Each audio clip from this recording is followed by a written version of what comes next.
Hi friend, তোমরা সবাই কেমন আছো? আশা করছি ভালো আছো। আমরাও বেশ ভালো আছি। তো সকাল থেকে সাথে নিয়ে ব্লগটা তোমাদের শুরু করলাম। আশা করছি ভালো লাগবে। তো দেখো ছেলের অত্যাচারটা, এদিকে ব্লগের একটু ভয়েস দিতে দিতে না, আর ছেলেটার মানে কি বলবো, আর অত্যাচার শুরু হয়ে গেল। তো কয়েকদিন ধরে ব্লগ দিচ্ছি না, শরীরটা খুবই খারাপ, আমারও ছেলেরও। তো আশা করছি তোমাদের ব্লগটা ভালো লাগবে, দেখতে থাকো। তোর ব্লগটা না করাই ছিল, রেডি ছিল, কিন্তু শুধু ভয়েসটা দিতেই আর কি পারি নাই, ওর জন্য আর কি ভিডিওটা আমি ছাড়তেও পারি নাই।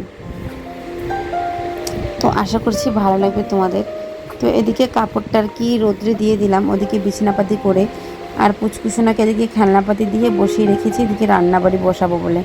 তো ওকে কার্টুন লাগিয়ে দিয়েছি, ও দেখছে, আর আমি এদিকে রান্নাবাড়ি করব। আর সকালে উঠলে দেখবো বন্ধুরা তাড়াতাড়ি কাজকর্ম শেষ হয়ে যায়, সেটা আমার না সবারই। তো দেখো এদিকে এখন আমি তোমার হচ্ছে রান্নাবাড়ি করে নেব। তো কি কি করব না করব সবটাই কিন্তু তোমাদের সাথে শেয়ার করব, আর অবশ্যই ব্লগটা দেখতে থাকো, আশা করছি ভালো লাগবে।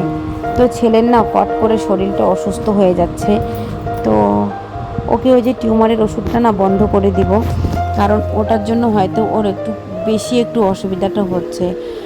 আর খাওয়া দাওয়াটা না একদম ছেড়ে দিয়েছে, ও খাওয়া দাওয়া একদম ছেড়ে দিচ্ছে, মানে খাওয়া দাওয়ার রুচিটা একদমই কমে গিয়েছে ওর। তো ওর জন্য না টিউমারের ওষুধটা ওর বন্ধ করে দেবো, মানে এটা ভাবছি আর কি, আমরা ডিসিশন নিচ্ছি।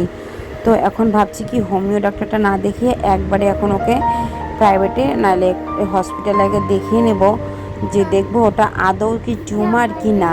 তো এই হোমিও দোকানে গিয়েছিলাম, তো ও বলেছে যে হ্যাঁ এটা টিউমার, এটা কন্টিনিউ ওষুধ খেতে হবে। কিন্তু না বাচ্চাটা না মানে ওষুধ খাওয়ার পর থেকে আর কি ওর খাওয়ার রুচিটা একদমই কমে গিয়েছে।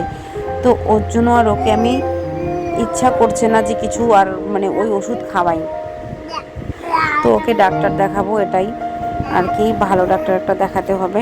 আগে একটা হসপিটালে দেখাবো, তারপরে ওকে ভালো প্রাইভেটে একটা ডাক্তার দেখাবো। তো দেখো এদিকে আমি কিন্তু ওই যে তোমার হচ্ছে রান্না করব আজকে, যে ডিম, তোমার হচ্ছে কি বলে এটা, তোমার হচ্ছে কয়েকদিন পর ভয়েসটা দিচ্ছি না, ভুলেই যাচ্ছি। তো ওই যে তোমার হচ্ছে মাছের ডিম আর আলু ভাজি করব আর ডাল করব। তো বললাম না বাচ্চাটার মানে শরীরটা ভালো না দেখে ও একটু খুব খচর মচর করছে। তো প্লিজ তোমরা একটু মানিয়ে নিও। তো আমার জানটা শরীরটা ভালো না, তোমরা একটু দোয়া করো যেন ও ভালো তাড়াতাড়ি সুস্থ হয়ে যায়। ওর শরীরটা খুব অসুস্থ হয়ে গেছে, খেতেও চাচ্ছে না কিছু না। হঠাৎ করে সর্দি কাশি লেগে পড়লো, ওয়েদারটা চেঞ্জের জন্য মনে হচ্ছে।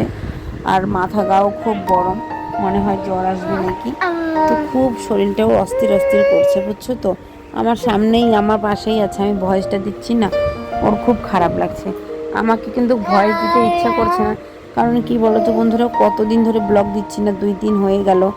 তো মানে মনটা আর চাচ্ছে না তোমাদের সাথে কোনো কিছু আপডেট না দিলে না মনটাও ভালো লাগে না। তো এই যে, তো ভাবলাম একটু ভিডিওটা দেই, নাহলে না ভিডিও, জানোই তো ভিডিও না দিলে ভিডিওর মানে চ্যানেলের কি কি হচ্ছে আর কি। যারা ভিডিও করো তারা তো জানোই যে কি কি প্রবলেম হয় আর না হয়। তো প্লিজ বন্ধুরা আমার ছেলের জন্য দোয়া করো যেন ও তাড়াতাড়ি সুস্থ হয়ে ওঠে। ও খুব শরীরটা খারাপ, ওর একদম মানে এত সর্দি কাশি লেগেছে কি বলবো। আর খাওয়া দাওয়া কিছুই করতে চাচ্ছে না, ভাত তো একদমই মুখে দিতে চাচ্ছে না, আর নেক্সট টাইমও খাচ্ছে না কিছু না। আর এমনি তো মিষ্টি জিনিস খেতে পছন্দ করে না, তারপরও ওই যে আবার জ্বর আসছে, একদম ভালো মানে খেতে ইচ্ছা করছে না ওর। আর ম্যাগিটা খাওয়ালে একটু খাচ্ছে, কিন্তু কি বলো তো, ম্যাগি তো জানোই তোমরা বেশি বাচ্চাকে দিতে নাই, ম্যাগি বলো নুডলস বলো, তো ওটা খেতে বেশি পছন্দ করছে, কিন্তু ওটা তো দেওয়া যাবে না। তো দেখো এদিকে কিন্তু আমার রান্নাবাড়িও হয়ে গেল। তো ভাজি করেছি, আর ওই যে বড়া করেছি আর ডাল করেছি, এগুলাই আজকে দুপুরকার মেনু। আর কাজকর্ম কিন্তু অনেক বাকি আছে, রান্নাবাড়ি করব, করার পর এই যে সব এগুলো মোছামুছি করার আছে, তারপরে তোমার হচ্ছে বাসন টাসন মাজার আছে, শুধু রান্নাবাড়িটাই হয়েছে আর কি। এখনও অনেক কাজকর্ম আমার বাকি আছে আর কি। তো বাচ্চার শরীর ভালো না থাকলে না মানে কিচ্ছু ইচ্ছা করে না যে একটু কাজ করি বা কিছু, মানে কোনো কিছুই ভাল লাগে না। তো তো ওই যে ওর জন্য মানে ব্লগ আমি দিতে পারছিলাম না, আর এত ভাল লাগছে না যে ভিডিওটা এডিট করে আরও তোমাদের সামনে ভয়েস দিব। আর ওই যে ওর সাথে সবসময় আমাকে থাকতে লাগছে, আর একা হাতে একা সংসারে বাচ্চার অসুস্থ হলে কতটা খারাপ লাগে সেটা শুধু একমাত্র মাই জানবে। ওর যদি যতই শরীর খারাপ থাক আমাকে নিয়েই ওকে করতে লাগবে, কোলে করে নিয়ে নিয়ে রান্না বাড়ি করছে। ওর শরীরটা এত খারাপ না কি বলবো। তো ওর জন্য আর কি আমি ওই ওষুধ টষুধগুলো ছেড়ে দিচ্ছি, আর খাওয়াবো না। তো দেখি ওকে আবার একটা ভালো ডক্টর দেখাতে লাগবে, তোমাদের তো বললামই। তো তোমরা একটু আমার ছেলের জন্য একটু দোয়া করো, জানি আর কি ও তাড়াতাড়ি একটু জ্বর থেকে আর কি সুস্থ হয়ে উঠে যায়। এদিকে গ্যাস টেবিল মুছে নিলাম, এদিকে আবার সমস্ত কিছু মুছে নিচ্ছি। বাবা দাঁড়া শোনা, দেখছো একটু ভয়েস দিচ্ছি না, ওর খুব মানে খারাপ লাগছে আর কি বলবো বলো।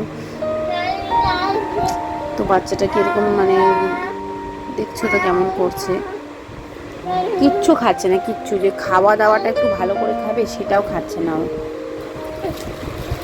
যদি একটু খাওয়া দাওয়াটা খেতো তা মনে করতাম যে না খাচ্ছে, তো খাইলে সত্য, কিন্তু ও খাওয়া দাওয়াটাই করছে না।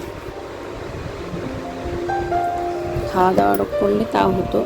তো ওদিকে আমি সব মোছামুছি করে নিলাম, এখন এদিকে আমি ঘরটা ঝাড়ু করে নেব।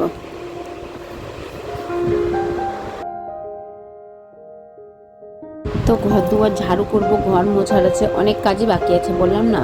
আর আমি কিন্তু অনেক কাজ বন্ধুরা সত্যি যেটা অন ক্যামেরা মানে অফ ক্যামেরায় আর কি করেছি, অন ক্যামেরা মানে ক্যামেরা মানে ধরে আর কি দেখাতে পারি না অনেক কিছু, কারণ ভালো লাগছিল না আর ব্লগ করতে, জানো তো মানে মন মানসিকতা একদমই ভালো না কি বলবো। তো অফ ক্যামেরা অনেক কাজই করে ফেলেছি, কিন্তু তোমাদের সাথে আর কি শেয়ার করতে পারি নাই। তো এটাই আর কি। আর এখন আমি স্নান করব, স্নান করে চলে এসেছি, কাপড় জামা ধুয়েছি। তো ব্লগটা আমি এখানে শেষ করছি। ভালো লাগলে লাইক শেয়ার সাবস্ক্রাইব করে পাশে থেকো। আজকের জন্য টাটা, বাই বাই। সবাই ভালো থেকো, সুস্থ থেকো।